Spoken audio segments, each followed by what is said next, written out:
Assalamualaikum warahmatullahi wabarakatuh. Berjumpa kembali bersama Ibu Windy dalam pelajaran matematika. Untuk hari ini kita akan membahas mengenai kekongruenan segitiga. Jadi, dua segitiga dikatakan kongruen jika memenuhi syarat berikut. Yang pertama, sisi-sisi yang bersesuaian sama panjang. Yang kedua, sudut-sudut yang bersesuaian sama besar. Sebenarnya untuk syarat yang kedua, untuk syarat-syarat ini sama dengan kekongruenan bangun datar yang kemarin. Kenapa sama? Karena segitiga itu termasuk bangun datar juga, tetapi kenapa di sini dipisahkan untuk segitiga? Untuk syarat-syaratnya sama seperti yang kemarin. Hanya saja nanti di sini untuk segitiga memiliki peraturan-peraturan khusus yang dapat digunakan hanya untuk segitiga. Jadi untuk syaratnya ini sebenarnya sama aja, sisi yang bersesuaiannya harus sama dan sudut-sudut yang bersesuaiannya juga harus sama. Di sini, untuk menguji apakah dua segitiga kongruen atau tidak perlu menguji semua pasangan sisi dan sudut yang bersesuaian. Dua segitiga dikatakan kongruen jika memenuhi syarat salah satu kondisi berikut ini. Jadi nanti ada lima kondisi yang bisa digunakan dua segitiga disebut kongruen. Jadi kita nggak harus nyari tiga sisinya harus sama tiga sudutnya harus sama. Jadi kita hanya perlu di sini kondisi-kondisi salah satu kondisi saja. Misalnya yang pertama ini ada ketiga pasangan sisi yang bersesuaian sama panjang. Jadi kalau misalnya sisinya itu bersesuaian, jadi ada tiga sisi di sini. Sisi-sisi yang bersesuaian yaitu sama panjang, berarti kita bisa sebut sebagai dia kongruen. Walaupun sudutnya nggak diketahui sama atau enggak, tapi ketiga sisinya diketahui, itu berarti udah disebut sebagai segitiga yang kongruen. Yang kedua kondisinya itu kalau misalnya sisi, sudut, sisi. Jadi di sini ada sisi, sudut, sama sisi. Jadi sudutnya itu diapit oleh dua sisi. Jadi sisi, sudut, sisi. Jadi nanti gini. Jadi sisi, sudut, sisi gitu ya. Sisi, sudut, sisi. Jadi kalau misalnya di sini udah sama, sisi, sudut, sisinya udah sama, walaupun sudut yang lainnya belum diketahui atau sisi yang lainnya belum diketahui, itu berarti dua segitiga kongruen. Yang selanjutnya yaitu ada sudut, sisi, sudut kondisinya. Sudut, sisi, sudut ya. Jadi dibacanya sudut, sisi, sudut. Jadi sisinya itu diapit oleh dua sudut. Jadi walaupun sisi yang lainnya nggak diketahui, sudut yang lain nggak diketahui, tapi kalau misalnya sudut, sisi, sudutnya diketahui dan sama besarnya, maka sudah dipastikan dua segitiga itu adalah kongruen. Yang selanjutnya itu kondisi sudut, sudut, sisi. Jadi kita di sini kita lihatnya sudut, sisi. Jadi kalau misalnya ada dua sudut, terus satu sisi diketahui itu dan sama besar dua segitiga itu, berarti itu sudah dipastikan kongruen. Yang selanjutnya untuk segitiga siku-siku ini khusus ya, untuk segitiga siku-siku sisi miring itu yang mana? Yang ini yang miring. Kalau ini kan tegak yang dua lainnya. Ini sisi miringnya sama dan satu sisi siku yang bersesuaian sama panjang. Jadi ini.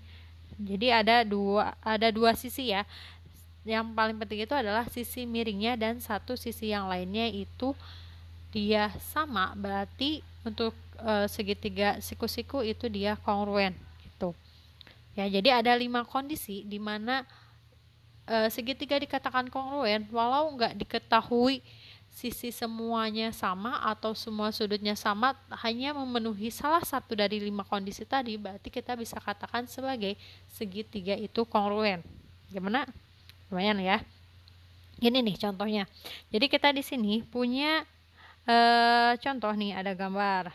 Ada dua segitiga A, B, C dan segitiga E, C, D ya, atau EDC ya. Di sini ada dua segitiga, ABC itu yang segitiga atas, yang ini kalau EDC itu segitiga yang bawah ya. Di sini buktikan bahwa segitiga ABC kongruen nih. Kongruen itu kayak gini ya lambangnya, sama dengan tapi atasnya ada gelombangnya juga. Itu kongruen dengan segitiga EDC. Kita lihat di sini kita menggunakan pembuktian. Jadi pembuktiannya kita lihat AC yang sebelah sini itu sama dengan EC. Kenapa sama? Diketahui karena ada tanda sama panjang nih. Tanda sama panjangnya ini nih. Ya, itu tanda sama panjang. Terus ada lagi sudut ACB